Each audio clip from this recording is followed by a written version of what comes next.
볼게요 얘들아. 환경보건 및 안전규제요. 기업들이요 지속 가능한 그런 공급망을 위해서요 스스로 어떻게 자발적으로 규제를 합니다라는 내용이었죠. 불행히도요 얘들아, 무엇이 환경보건 및 안전규제는요 표준화되어 있지 않습니다라는 거예요. 그리고 나라마다 다르다고요. 이해됐을까요? 어떤 나라는 엄격하지만 어떤 나라는 보다 느슨하다라는 거예요. 그래서 회사들인데 어떤 회사들이 되는 거야 얘들아? 지속 가능한 공급망을 갖춘 회사들은요 자체적으로 그들만의 목표를 세웁니다라는 거야. 그리고 그것은요 얘들아, 이걸 뛰어넘는데 이미 규정된 것을, 그런 수준을 뛰어넘을 정도로 조금 더 엄격한 목표를 세운다라는 거야. 되었을까요? 따라서요 뭐 하려고 합니까 얘들아? 지금 지속 가능성을 유지하려고 합니다라는 거예요. 이런 전략은 포함합니다 라는 거예요. 인버브는 목적어 자리에 ing밖에 못 옵니다. 환경적으로 좋은 것들을 포함한다 라는 거예요. 그리고 이러한 전략들은 또한 뭐합니까? 전달합니다 라는 거야. 그들의 목표를 전달해요. 그래서 목표를 가지고요 목표를 실행하고 목표를 보고한다 라는 거예요. 이해됐을까요? 자체적인 규제를 만들어서 그거를 전달한다라는 거야. 자체적인 환경 목표를 세워서요. 그 다음에 넘어가서 보도록 할게요 아기들. 얘들아, 의미 있는 요소를 지닌 블록버스터 영화요. 단순한 재미만 있어서는 안 된다라고 얘기했었습니다. 의미 있는 영화가 진짜 좋은 영화다라는 거예요. 할리우드에서요 얘들아 굉장히 많은 영화를 만들어내고 있습니다.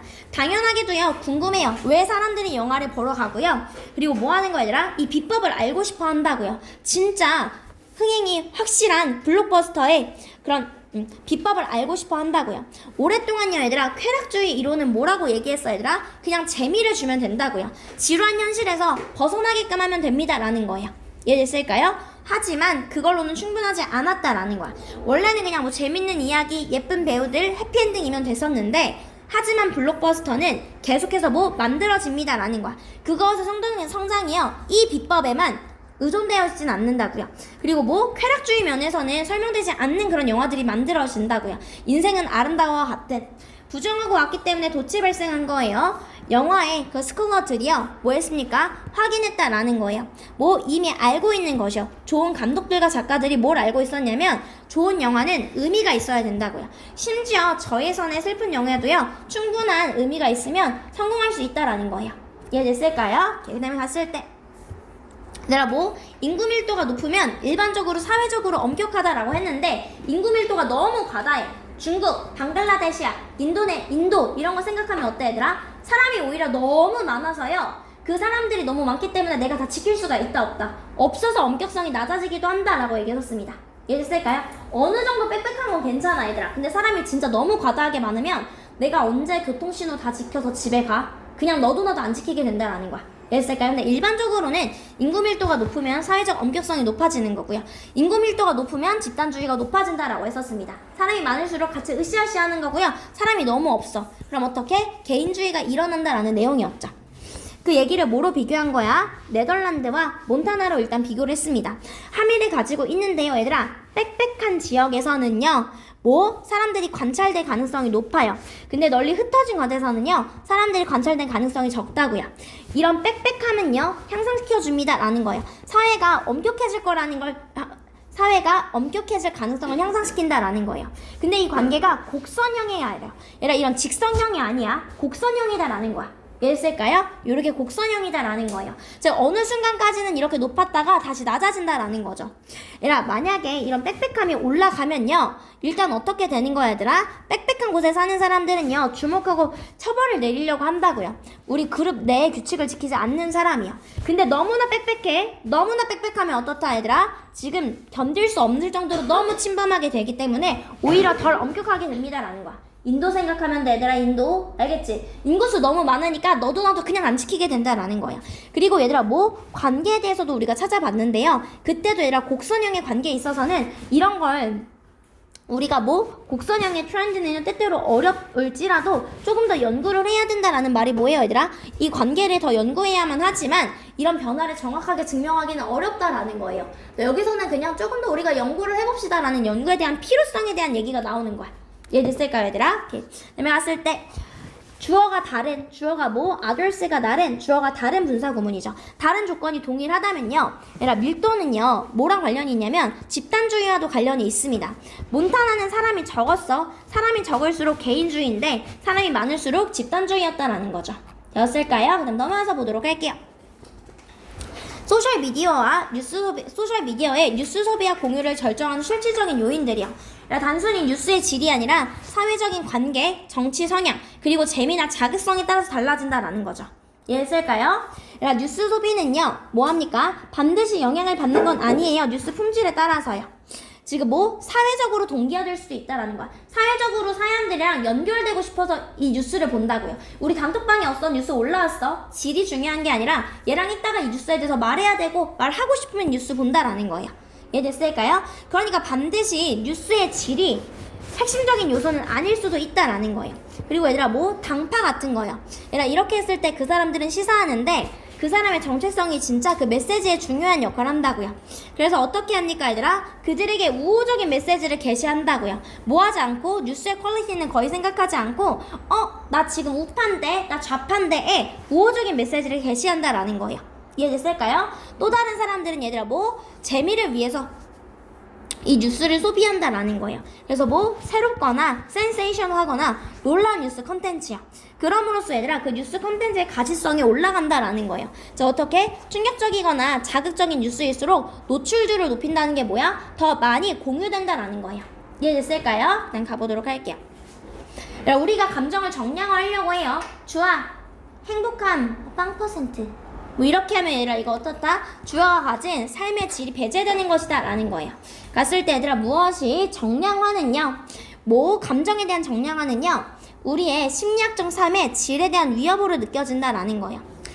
정량화라는 건 보통 뭘 얘기하는 거야 얘들아? 우리가 정량화를 얘기하는 건 바로 무엇이다? 데이터화 시킨다라는 거예요. 데이터화 시킨다고요. 이해됐을까요? 그걸 어떻게 분석하는 거예요 얘들아? 지금 카테고리를 데이터 포인트로 나누는 거예요. 이런 기술이요. 근데 이런 기술은요 허용하지 않습니다.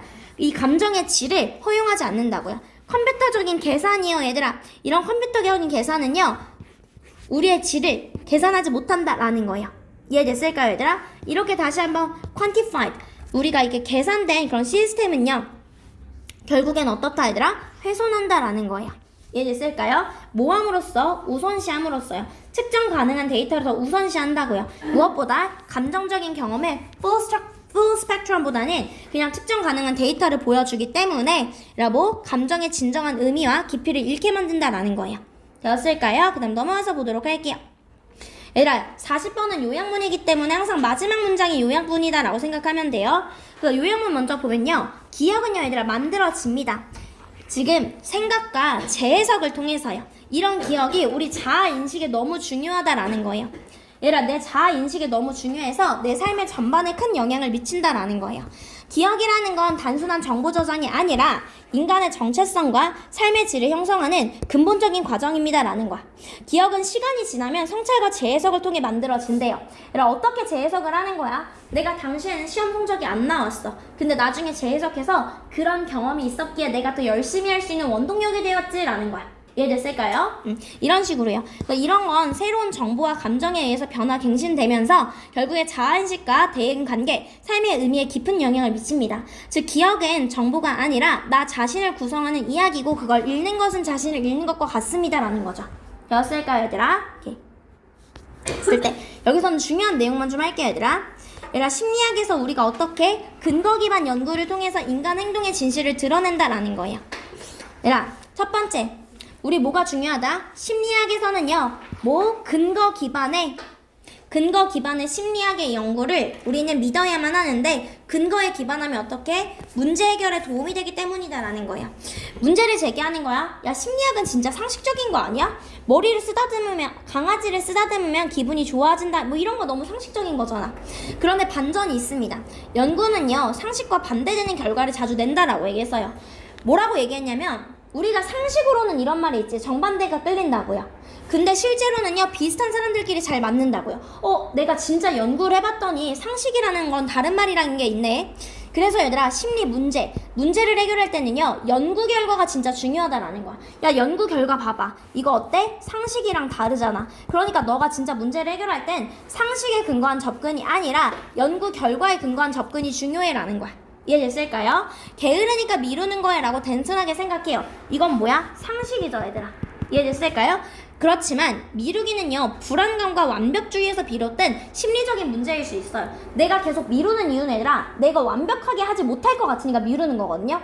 선생님도 사실 그 성향이 좀 있어. 내가 지금 이 시간 내에 완벽하게 못할 것 같으면 그냥 아예 안 해버리는 습관이 있단 말이에요. 그게 어때 얘들아? 완벽주의 때문에 미루는 거구나 라는 거예요. 이해됐을까요? 이런 걸 보면 얘들아, 애초에 문제를 해결하는 방식 자체가 완전히 달라지는 거죠. 그리고 이 내용을 구체화시키는 거예요. 즉 이러한 직관, 상식보다는 근거 있는, 심리학에 근거 있는 접근이 필요하다고요. 미루는 조건을 거치려면 상식적으로는 그냥 마음 먹어서 빨리 하자라는 거야. 단기적인 효과만 있어요. 근데 근거 있는 접근을 하면요, 야, 이 문제를 진짜 해결하고 싶으면 너 단기적인 작은 목표를 세워서요, 뭐 동기를 강화합시다 이런 식으로요. 그럼 어떻게 장기적으로 효과가 있다라는 거야. 이해됐을까요? 보충 설명을 하는 거예요. 그렇다고 해서 얘들아, 심리학이 상식이랑 완전 반대되는 건 아니에요. 반대되는 경우도 있지만 상식과 맞아 떨어지는 경우도 있다고요. 일치하는 경우는 얘들아 어떤 거야? 운동은 스트레스 완화에 좋다. 이건 얘들아 어때? 우리 상식과 일치되는 경우죠. 하지만 반대되는 경우는 글의 예시에 쓰인 것과 같이 화를 풀려고 소리를 지르면 더 화가 난다라는 거예요. 그러니까 얘들아 연구, 결과에 기반한 과학이 필요하다라는 거예요. 우리의 상식은요, 감정을 억눌러라. 직관이라는 건 감정을 억눌러라고 하지만 과학은 감정을 인식하고 표현하는 게 더 건강하다고 알려준다고요. 즉 심리학은요, 단순한 상식처럼 보여도요, 증거 기반의 심리학은 시간이 지나면 우리의 상식을, 즉 직관을 뒤집는 통찰을 주기도 한다라는 거예요. 이해되었을까요? 그 다음에 넘어갔을 때 리더십은 경영과 다르다라고 얘기했었습니다. 리더십은 배워지는 게 아니에요. 경영은 배워지는 거지만요. 리더십은요, 자율성과 목표를 중심으로 사람을 이끄는 과정이다라는 거예요. 즉 경영자는요, 자기 조직의 목표를 달성시키는 사람인데 리더는 모두가 함께 세운 목표로 팀을 이끄는 사람이에요. 리더는 팀원들이 자유롭게 의견을 내고 협력하는 분위기 속에서만 진짜 리더십을 발휘할 수 있다라는 거예요. 이해됐을까요?